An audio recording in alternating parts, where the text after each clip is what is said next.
Muslims पैगंबर मोहम्मद को मानते हैं, है ना? किसी बाबर को थोड़ी मानते हैं। वो एक लीडरशिप। मैंने एक डिबेट में ये बोल दिया था कि मोहम्मद साहब को मैं सबसे बड़ा समाज सुधारक मानता हूँ, इस पर एक गाली पड़ने लगी मुझे। मैं आपसे वैसे पूछने वाली थी कि अब आप जो पैगंबर मोहम्मद के अब फैन जिन लोगों ने मोहम्मद साहब की जीवनी पढ़ी होगी, उनके हाँ। बारे में पढ़ा होगा और उसके अंदर थोड़ी बहुत अकल होगी, तो वो ये मानेगा कि भाई मोहम्मद साहब किन परिस्थितियों में पैदा हुए थे, जब जहाँ वो पैदा हुए थे उस समाज में क्या स्थितियाँ थी।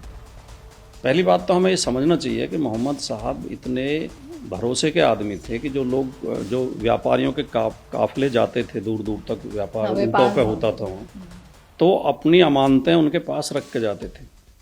उनके ऊपर लोगों को इतना विश्वास था।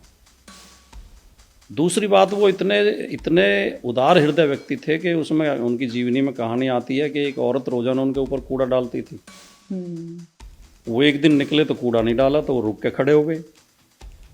फिर उन्होंने पूछा कि भाई आज औरत नहीं दिखाई दी ऊपर थी, कि जी पता नहीं। वो ऊपर गए तो उसे बुखार था, बीमार थे। उन्होंने उसकी सेवा की, दवाई ला के दी, पानी दिया, तो वो औरत ने इस्लाम कबूल कर लिया। उसने वो भी ईमान ले आई कि मैं तो इस भले आदमी के ऊपर कूड़ा डाल रही थी, ये तो बहुत भला आदमी है। तो ऐसा थोड़ी है कि मोहम्मद साहब तो अकेले थे नहीं। अकेले आदमी ने तलवार के बल पर इतने मुसलमान बना दिए थे कि आज दुनिया में कितने मुसलमान हैं।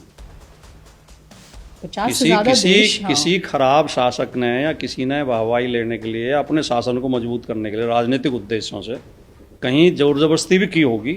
हम सबकी सफाई ये नहीं देते कि नहीं किसी ने गलती ही नहीं की।